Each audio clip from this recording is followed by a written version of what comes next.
দানাদার খাবারের উপর নির্ভরশীল হলে লাভবান শুধু দোকানদাররাই হবে, আপনি আর হবেন না। এবং ঘাস যদি থাকে আপনার, তাহলে আপনার খামার, ঘাস না থাকলে আপনাকে খামার করার কোনো দরকার নেই। আর গুয়াতিমালা আপনি শুধু এই ঘাস খাওয়া গরু আপনি মোটা তাজা করতে পারেন। ঘাসের ক্ষেত কিন্তু অবশ্যই উঁচা জায়গায় থাকতে হবে, যেখানে পানি জমে না থাকে।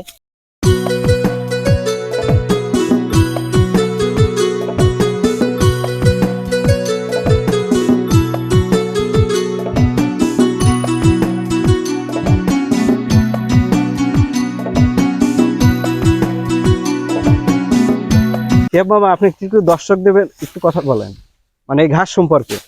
আসলে যারা নতুন খামার করতে চায় তাদেরকে একটু পরামর্শ দেন।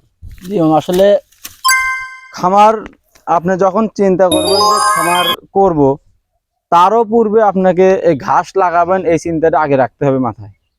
খামার তৈরি করার পূর্বে আপনাকে ঘাসের যোগান দেওয়ার জন্য ঘাসের ক্ষেত এবং ভালো ভালো জাতের ঘাস এগুলো সম্পর্কে জানতে হবে। এবং ঘাস যদি থাকে আপনার, তাহলে আপনার খামার, ঘাস না থাকলে আপনাকে খামার করার কোনো দরকার নেই। কারণ শুধু দানাদার খাবারের উপর নির্ভরশীল হলে লাভবান শুধু দোকানদাররাই হবে, আপনি আর হবেন না।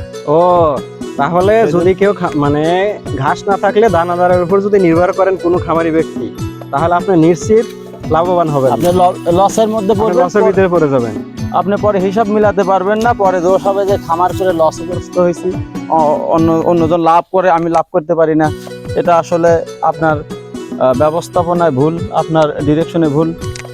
ঘাস থাকলে আপনার, যদি শুধু ঘাস দিয়েও আপনি গরু লালন পালন করতে পারেন, শুধু ঘাস, হ্যাঁ ঘাস খেয়েও গরু মনে করেন যে আপনি করতে পারবেন, হালকা কিছু দানাদার খাবার দিতে পারেন।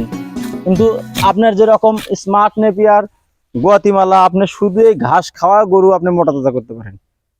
আপনি হালকা, আপনি যদি একটা গরুকে 2 বেলা গুয়াতিমালা ঘাস খাওয়াতে পারেন, আপনার গরুকে আপনি দানাদার ঘাস না খাওয়ালেও যে পরিমাণ স্বাস্থ্য থাকবে এবং ওর পুষ্টিগত মান থাকবে, শরীরে ভিটামিন ক্যালসিয়াম থাকবে, আপনার একজন ঘাস না খাওয়া শুধু দানাদার খাওয়াবে, তার চেয়ে আপনার গরু ভালো থাকবে। সেজন্য আপনার খামার করার পূর্বে আপনাকে ঘাস লাগাতে হবে এবং ঘাসের ক্ষেত থাকতে হবে। ঘাসের ক্ষেত কিন্তু অবশ্যই উঁচা জায়গায় থাকতে হবে, যেখানে পানি জমে না থাকে। পানি জমে থাকলে সেখানে ঘাস ভালো হবে না।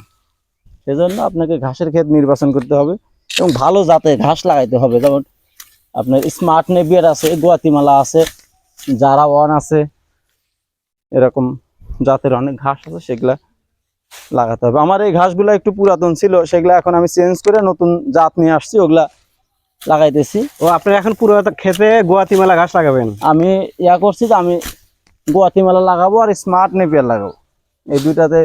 আমার এখানে 20 শতক জমিতে আছে, আর ওই পাশে আর একটা আছে 15 শতক। আমি সবগুলা খেতে 15 শতকে যেটা আছে ওটা সম্পূর্ণ স্মার্ট নেপিয়ার, ওটা আপনাদের আজকে দেখাতে পারতেছি না, ওটা একটু দূরে।